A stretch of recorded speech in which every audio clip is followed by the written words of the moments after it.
ఈనాటి ధ్యానం కొరకు హెబ్రీయులకు రాసిన పత్రిక 10వ అధ్యాయం 23వ వచనం. హెబ్రీయులకు రాసిన పత్రిక 10వ అధ్యాయం 23వ వచనం.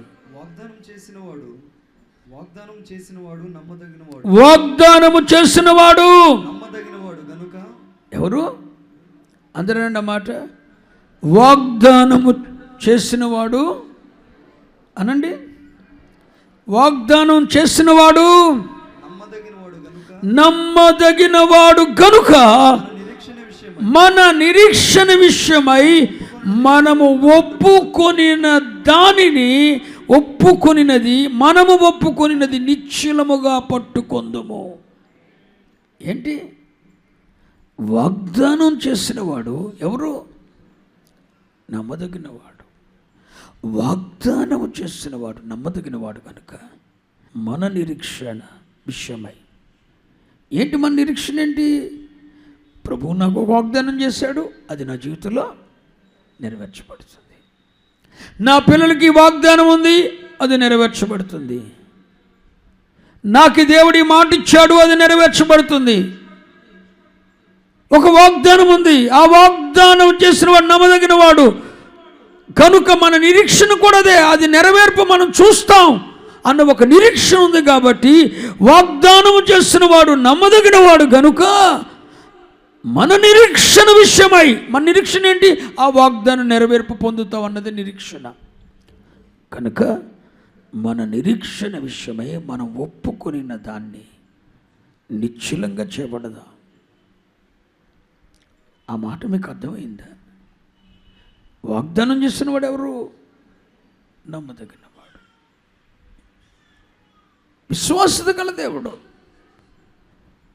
చెరలో ఉన్న తన ప్రజలను మరలా తిరిగి తమ పట్టణములకు రప్పించిన వాడు, నమ్మదగిన వాడు, విశ్వాసత గలవాడు.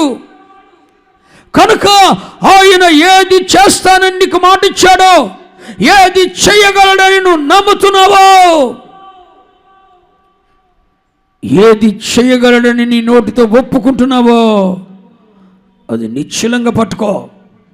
ఆమేన్. అక్కడ అంటాడు, ఒప్పుకొని దాన్ని నిశ్చలంగా పట్టుకో. ఒప్పుకోవడం అంటే ఏంటో గత శుక్రవారం మీతో చెప్పాను. ప్రభువు అడిగాడు, ఎవరిని? గుడ్డివారిని అడిగాడు, ఇది నేను చేయగలనని మీరు నమ్ముచున్నారా? ఎందుకు ఆ ప్రశ్న అడిగాడు ప్రభు? ఇది నేను చేయగలనని నమ్ముతున్నారా అని ఆ గుడ్డివారిని ఎందుకు అడిగాడంటే, వారు ఒప్పుకోవాలి చేయగలవని. వారు ఒప్పుకుంటే ప్రభు చేస్తాడు. హృదయంలో విశ్వసించాలి, విశ్వసించిన దాన్ని నోటితో ఒప్పుకోవాలి. హృదయంలో ఉందండి విశ్వాసం అంటే కుదరదు. నీ ప్రభువు నీ విషయమై, నీ బిడ్డల విషయమై, నీ కుటుంబ విషయమై, నీ ఆధ్యాత్మిక విషయమై ఏ వాగ్దానం అయితే చేశాడో ఆ వాగ్దానము నెరవేర్చి ఇచ్చిన, ఆ వాగ్దానం చేసిన వాడు నమ్మదగిన వాడు. నాకు ఒక నిరీక్షణ ఉంది, అది నేను కనులారా చూస్తాను, అది నెరవేర్పు నేను పొందుతానన్న నిరీక్షణ నీకుంటే, వాగ్దానం చేసిన వాడు నమ్మదగిన వాడు, అది నెరవేర్పు పొందుతానన్న నిరీక్షణ నీకుంటే, విశ్వాసం నీకుంటే, దాన్ని నీవు నోటితో, హృదయంలో దేన్ని విశ్వసిస్తున్నావో నువ్వు 10 మందితో దాంతో చెప్పు. నా ప్రభు నా పట్ల ఈ కార్యం చేయబోతున్నాడు. నువ్వు చెప్పలేకపోతున్నావు అంటే అర్థం ఏంటో తెలుసా? నీకు విశ్వాసం లేదు. మంగమూరి దేవదాసయ్య గారు అన్నారు, జయము కలుగక ముందే జయమను జనులకు జయమవును, శుభమను జనులకు శుభమవును.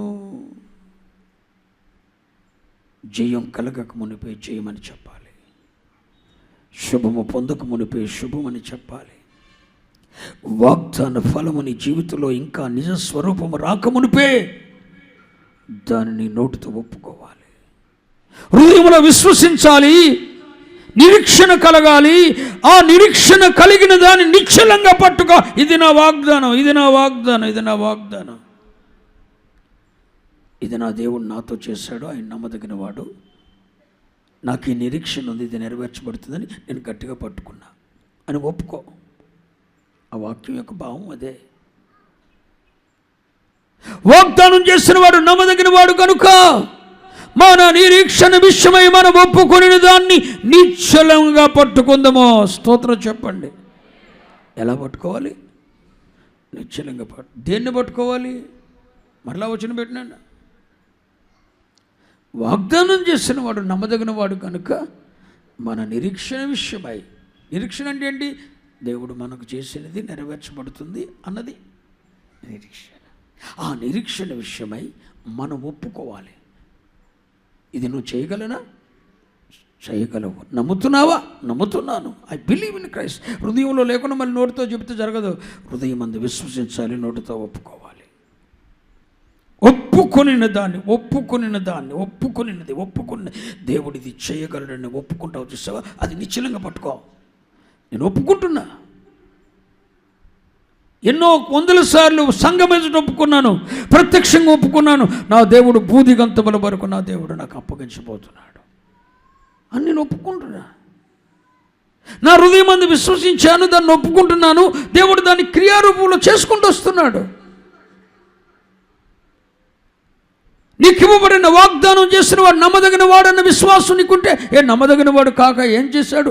అబ్రహాముతో చేసిన వాగ్దానం నిమిత్తం 4 తరాల తర్వాత నీ సంతానాన్ని మరల ఇక్కడికి నేను రప్పిస్తానని వాగ్దానం చేసిన దేవుడు 4 తరాల తర్వాత ఐగుప్తులో ఉండి ఇశ్రాయేలు ప్రజలను ఖచ్చితంగా 4 తరాల తర్వాత కనానుకు తీసుకొని రాలేదా? దాన్ని ఇవ్వలేదా?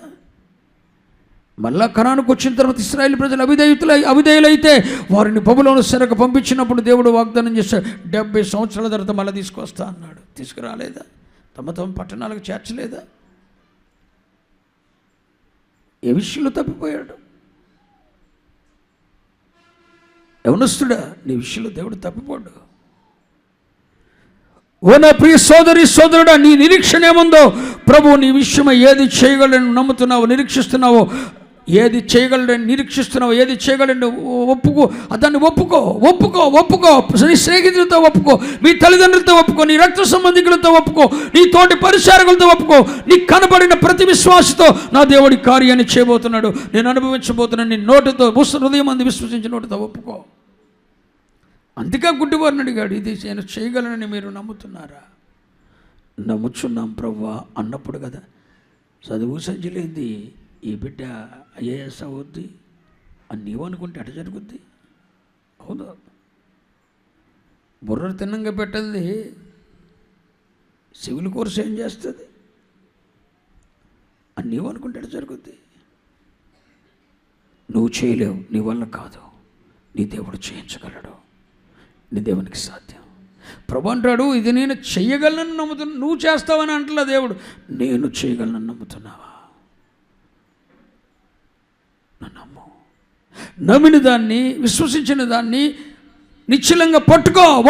ఒప్పుకున్న దాన్ని నిశ్చలంగా పట్టుకో. ఒక మంచి మాట చెప్తానంటారు, దేవుడు ఏదైనా మన జీవితంలో చేయగలడంటే, గడిచిన శుక్రవారం ముఖ్యమైన సందేశం ఇచ్చాను నేను. ఇంకా ప్రభు మన జీవితంలో ఏదైనా చేస్తాడంటే, ఎవరి విషయంలోనైనా ఏదైనా చేస్తాడు. ఏం చేస్తాడో చెప్పన? ఎబ్రిల్కు రాసిన పత్రిక 3వ అధ్యాయం 1వ వచనం. ఇందువలన పరలోక సంబంధమైన పిలుపులో పాలు పొందిన పరిశుద్ధ సహోదరులారా, ఇందువలన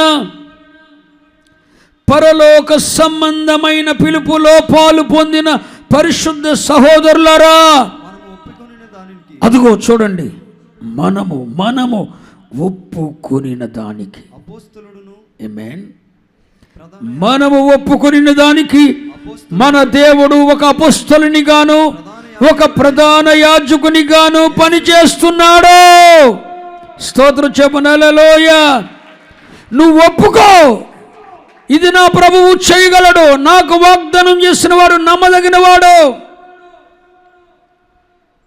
ఆయన మాటిచ్చి తప్పిపోవడానికి నరమాతుడు కాడు. నా విషయం ఆలస్యం అవుతుందంటే నా పాపము యొక్క శిక్ష ఏదో అడ్డుపడుతుంది, దోషం అడ్డుపడుతుంది అని అనుకోవాలి తప్ప, వాగ్దానం చేసినవాడు నమ్మదగిన వాడు కనుక ఆయన నీకు చేసిన వాగ్దానం నెరవేర్చగలడన్న నిరీక్షణ నీకుంటే, హృదయమందు విశ్వాసం నీకుంటే దాన్ని ఒప్పుకోవాలి.